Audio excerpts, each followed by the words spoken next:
I just wanted to get on here again to tell y'all, and I'll include it in the description about this testimony. I just paused it if you heard it as I began to record, and I'm telling you, had a praise break. I was shouting. I had a praise break over this testimony. You got to hear it. It is a powerful woman of God. She's 72 and she was on drugs. The Lord saved her from putting her hand in acid. And I worked at one of those places where you make computer chips. If you put your hand in that hot acid like that, it may kill you. They might, or ruin your hand for sure. Your hand, her hand was going to be destroyed.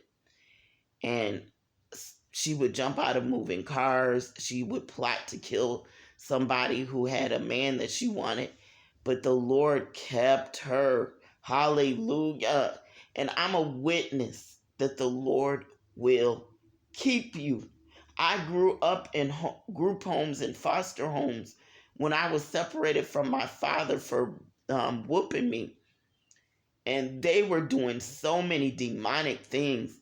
And I will get into that later on. They were doing, these young girls, teenagers, a little bit older than me. I was 12 and they were like 15 to 17, 14, 15, 16, 17, like that. And I was just 12 and I was influenced and stuff. And the Lord kept me, even as a young girl, the Lord kept me from even involving myself. Not that I was saved at the time, just that I knew the Lord was putting it in my spirit. That is wrong. And I remember I could never go with that agenda that they were doing.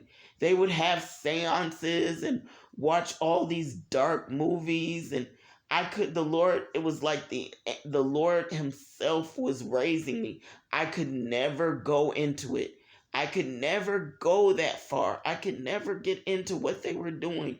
I would never get it. They would do it and they'd be like, how come you don't want to watch this? Or why don't you want to do that? One particular time, they were doing something. This lady named January came down and I was going to participate. And I think I did start to participate in this lady that was one of the workers in one of the group homes when I was 12.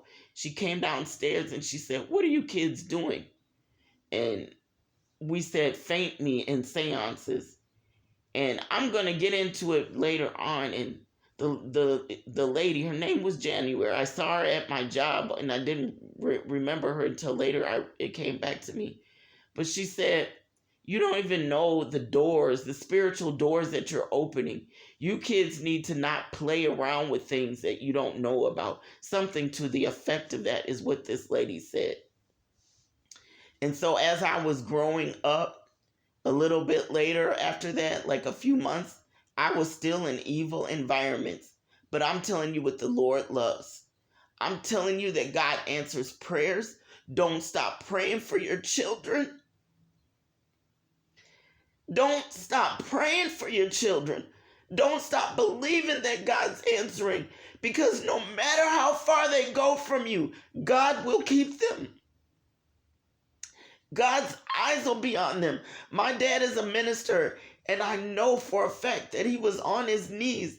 Lord, watch over my daughter. Lord, hold her. Lord, I don't know what's going on. Nobody put their hands on me.